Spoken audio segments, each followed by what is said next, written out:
Transurfer. Thank you for tuning in to this 78 days of practical transurfing lesson.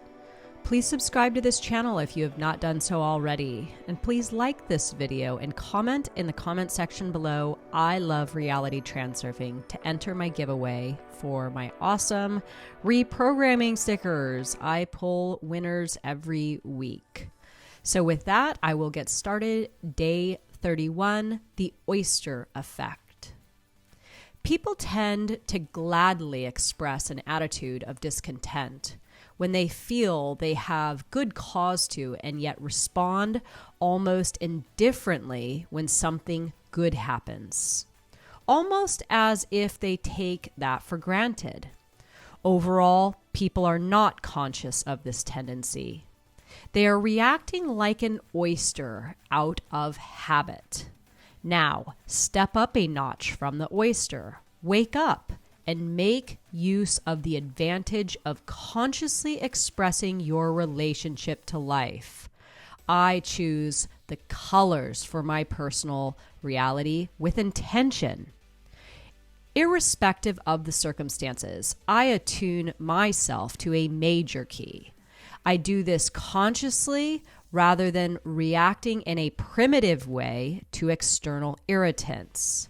By controlling the pattern of your thoughts, you control reality. If you don't, reality will control you. Vadim Zeland's interpretation. The tendency to negatively generate all kinds of icky features in the mirror, and then your personal world is painted in gloomy colors and filled with unpleasant events. When a person is depressed, the storm clouds gather all the faster in the mirror reflection. As soon as a person takes an aggressive stance, the world responds by bristling its fur. You may have noticed that when you argue with someone, sharply expressing your position, some other unpleasant event seems to appear out of left field. The more irritated you get, the more insistently trouble sinks its claws into you. The more everything around you starts getting under your skin. What matters is what you are thinking about, not how you are thinking about it.